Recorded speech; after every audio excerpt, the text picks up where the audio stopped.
Ever since I was a small boy, I've always been fascinated with the wolf. The wolf is such a beautiful and amazing animal to me that I knew once I was going to create my own story, my own idea, that I was going to include the wolf somehow in that story. You're going to sit for hours and hours each day drawing pages and pages and pages. So you have to be drawing something that interests you, something that you find appealing. And to me, it's the wolf. I really enjoy that. Although the wolf is just a secondary character in this book, the book titled Belle of Night. And Belle of Night is my own creation. It's a story idea I've had since around 2007, and it's evolved since then. It's changed many times over. I do own the domain Belle of Night, and I've owned that domain for quite a long time because I knew eventually I would get to a point where I was going to want to work on the story and that eventually it's going to be on the shelves. So I didn't want to lose a domain name for it. And although the story has changed quite a bit, the basic concept still remains the same. It is a coming-of-age story. It is a story of magic. It is a story with some fantasy in it. And it does have a female lead character. And these wolves, and this is actually one wolf from the story Belle of Night, and it's the title of this video is Drawing a Wolf from Belle of Night. And in Belle of Night there's actually a small pack of wolves, and they're not your average type of wolf in the wild. They also are not werewolves. They're not anything like Twilight or Underworld or anything like that. These are actually different. It's a different twist and take on wolves that I think the reader will be impressed with. The type of wolves that these are, and their story in this story. So when you're drawing an animal, it's the same as drawing anything else. You have to structure the anatomy. You have to have the frame and understand how the frame works for the animal. And most of that information is happening automatically here on this page. It's just happening in my brain in a matter of milliseconds because I have drawn the wolf so many times. If you watch the intro to the video, and in that intro, you get to see all the different wolves that I have drawn. I have drawn them in different angles and different poses, so they've become much easier for me to draw. So at this point right here, I don't have to put in the framing where the shoulders and the torso is much longer than the hind legs, and I don't have to draw a square for the head for the wolf and all that. Most of that just happens automatically because I've done it so many times. Although I appear to be skipping those steps, I'm actually not. They're actually happening very quickly within my brain, and my hand already has the motions and the movement memorized. It's muscle memory. So if this is your first time wanting to draw a wolf, I would recommend not skipping those basic steps. It doesn't make you less of an artist. It's a good practice. It's good to have that structure underneath and to get in the habit of doing it, because eventually you'll get to the point where you no longer have to sketch out each wireframe of the figure, and then you can just start out by blocking in your figure and your character. For me, when I started drawing the wolf, I started with the eyes, because the eyes are really important to me. That's what really is, I think, so fascinating about the wolf. It's just the type of look in the piercing eyes that they have and the beautiful colors that they have in their eyes. So I started focusing on the eyes. From the eyes, then, I will move on to the top of the head, to the ears, and work around to the side of the head, and build the head first before I move on to the shoulders, and then I go on to the torso and the frame, and then I decide on how the legs are going to be positioned, because the wolf has weight to him. The way the joints and muscles are going to bend and flex is going to be depending on the type of position that the wolf is in. Once I've roughly blocked in the entire figure, that's when I start to go into the fun stuff, into the rendering and things like that. And the rendering for me, when I start my rendering, is that I usually will keep in mind where my light source is. I will look up on the page and make a mental note. I used to put an arrow or a dot And that would help me out to reference back and know where the light source is going to come from in that particular shot, in that particular image. But for me now, a mental note, I can look up and go, okay, I know the light's going to be on the top right corner, so anything behind the wolf is going to be illuminated, it's going to be highlighted, and anything that's facing the camera, things that are closer to the camera, that's away from the light source, so it's going to be much more rendering. It's going to have darker lines closer together, where I'm placing the fur down with just these tiny little tick lines. Grouped together, they then form a darker shade. And as I spread them out and make them shorter, then the fur begins to look as if it's in a lighter shade, or the light's hitting it. So the one thing about the rendering is that you don't want to get caught up in the rendering, because rendering is fun. And you want to keep doing all the things that are fun, and especially once you become more confident with your rendering, you run the possibility of over-rendering. And you don't want to do that, and I've been guilty of that in some of my illustrations, and I still continue at times to be guilty of it, and I try to hold back on that and try to be aware of that. But rendering it's a lot of fun. So especially drawing the fur. When I draw the fur, I tend to draw his fur as if it's wet, as if it has moisture on it, and a wolf generally doesn't want to have his fur all wet, but sometimes they're out in the snow, they're out in different elements, and their fur is wet, and to me those are the images and the photographs that have always fascinated me. So I render his fur that way, as if it is a wet fur. So when I do sketch along the edges, along the top, I do keep that rough stroke really quick, right to left stroke. Just, I will drag my hand real quickly from left to right, and then I will then drag my hand halfway back from right to left, keeping this rough, jagged edge around the wolf, because his fur is different levels of fur, different lengths of fur, and if there's wind blowing, the fur isn't going to be completely flat. There's going to be different gaps in between. So by doing that hand motion, helps me create that effect. And one of the things, as I mentioned before, that's very important to me is the eyes and the face on the wolf. So at this point here in the drawing, I don't think I've actually noticed yet at this point that the eyes don't look exactly correct to me. I'm not happy with it at this point. So eventually in the drawing, I do go back and I do change up the eyes just a little bit, because as I mentioned, that's something that the wolf has a unique look and a unique stare, so you want to capture that in your illustration. Anything away from the light source is going to be rendered darker, and you also have to keep in mind the type of tone and color that the wolf's fur is, because the wolf doesn't have one color on his coat, on his fur. There's different layers, and it's very, very similar to the Alaskan Malamute, the Husky, the German Shepherd, and the wolf is where the dog has descended from. So my German Shepherd tail dips just like this, her head dips down just the same way, and watching her move and watching her play and things, and being able to pet the dog and touch the fur and just being so close with the dog, I've absorbed so much information into my mind, into my mind's eye, and into my brain, and it's all been stored there. So now that I'm drawing the wolf, I can draw most of it just from memory. A lot of it I can just sit there and sketch it out. Sometimes I do have to reference back. Sometimes I just struggle. I just can't get the face down right. I struggle with it sometimes, so I will reference the face on the wolf. As the more and more I draw the wolf, the less and less I have to reference. I can really just sit there and just draw them.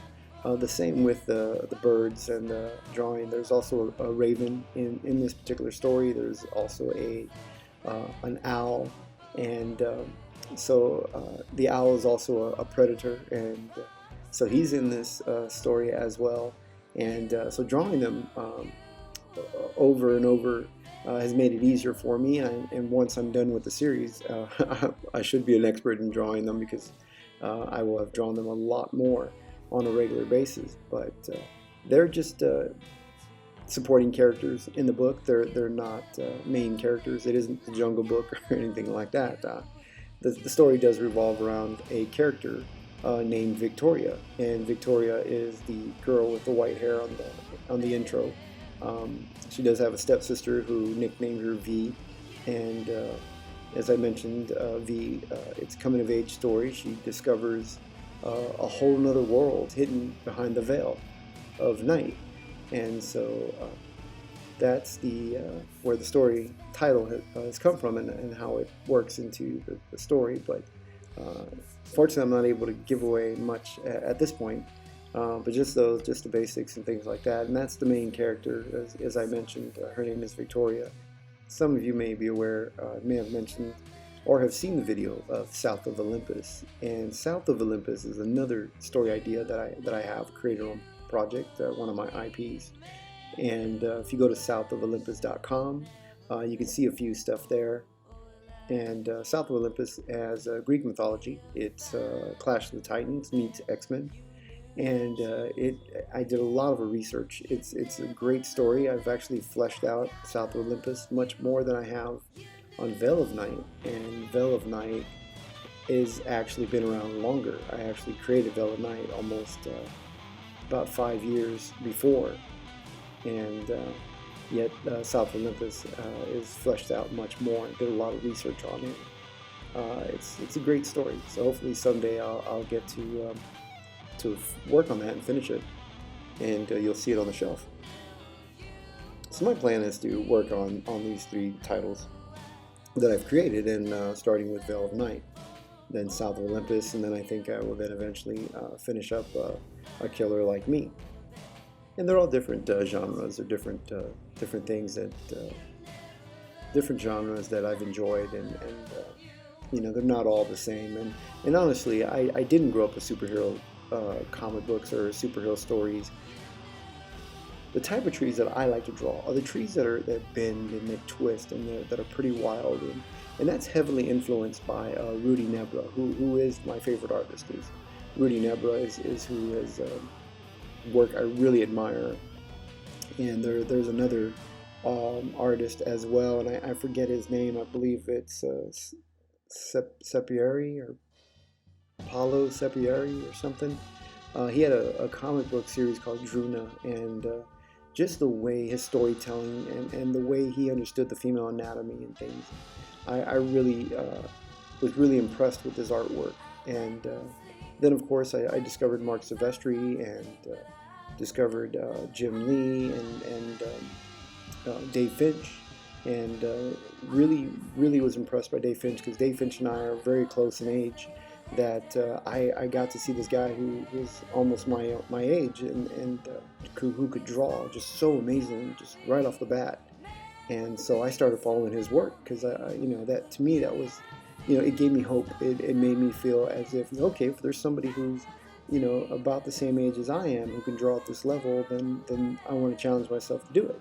Because I knew I couldn't draw like Neil Adams. I couldn't draw like Jim Lee, because they already had 20 years or 10 years of work ahead of me, a head start. So I wasn't going to try to catch up.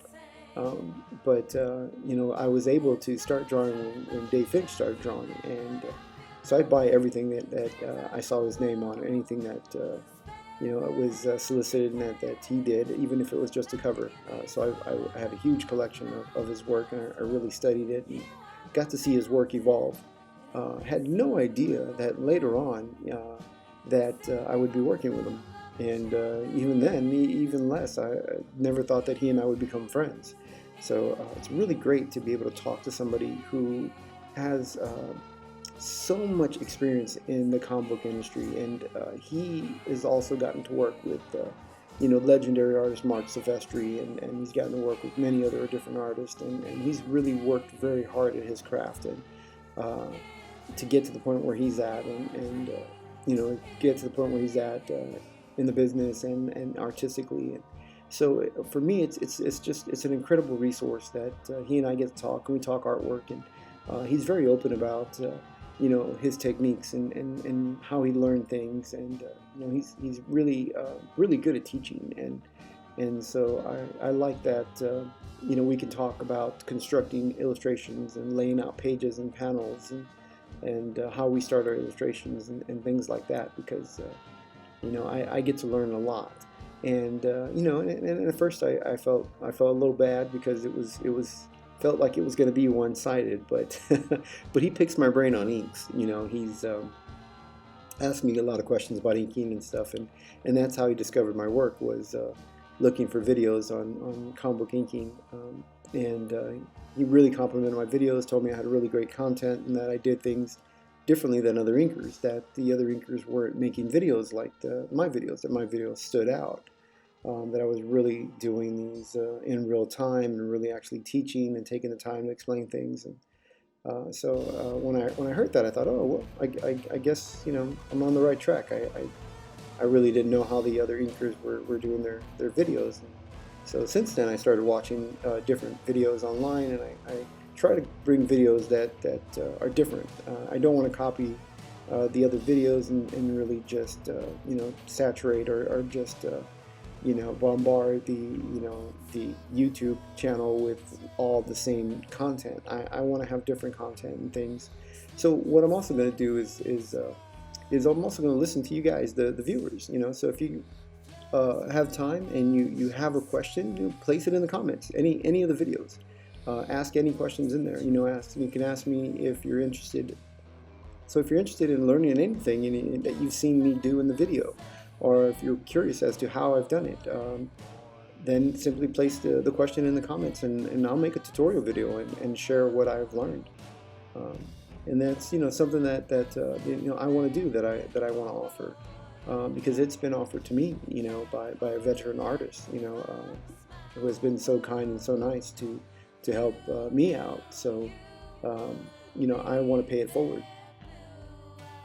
So when constructing this illustration, you want to make it in depth. You don't want the illustration to be flat. So since the wolf has these tight little fur rendering that are tight little lines, and the grass is going to be longer blades of grass, I decided to shade in the grass black. It's nighttime. I decided that the grass could be a darker rendering so it separates from the wolf, because the two elements, textures, are a little similar. You can make it look like fur. So I decided to blacken it in to hopefully separate it, because it is pretty thin, fine grass that can look like fur. And then behind him is a tree with a different texture, and behind that is a bush. So I wanted to separate the blades of grass by using an eraser, an elastometer eraser, to break in some of the grass there in white, and then behind that have the dark grass, and then behind that will then be a sky. And here I'm finally starting to work on my light source. My light source is the moon that's up in the top right corner, and I didn't want it to just be a flat moon. I do like some of the artists I love some of the drawings of the moons.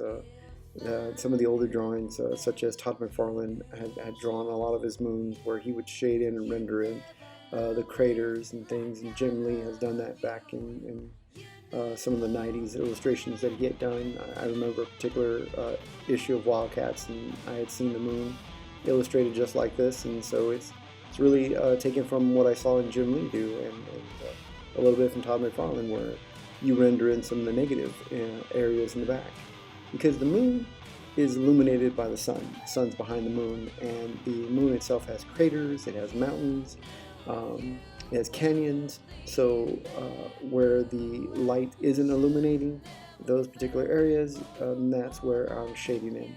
And when I constructed those particular craters and lines, I used these swirly, quick motion, and just made a bunch of swirled and squiggly lines, almost like a scribble, in the shape and the contour of the moon, where it is curved. And so I kind of did the squiggly lines in the shape of almost like a crescent moon.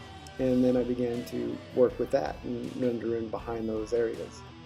And then I penciled in a little bit here, some leaves and different little things. And I grabbed a wooden pencil because I felt more comfortable with a wooden pencil, writing in my name. I don't like to use the lead holder and the 2mm lead for some reason. I like a wooden pencil when I write my name. I don't know why. I think it's just easier for me to write it out, because I think my hand and my brain have trained so much that are trained to, because my brain and my hand are trained to use the 2mm lead holder for drawing, for illustration. So writing just comes easier with the Wit and pencil. Reminds me of school.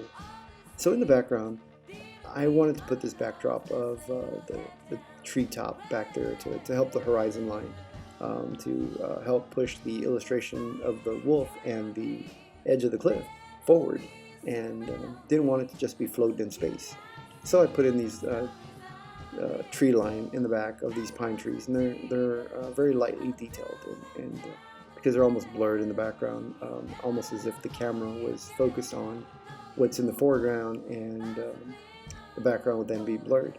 So I did want to place the type of setting. I wanted to add weather and some characters. So it's there's some cloudy night, there's some fog, the moon's lit. I felt that it really helped design the entire setting.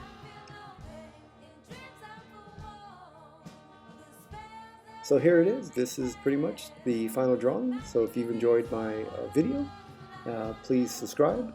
And if you click the bell icon, then you'll be notified of any new updates.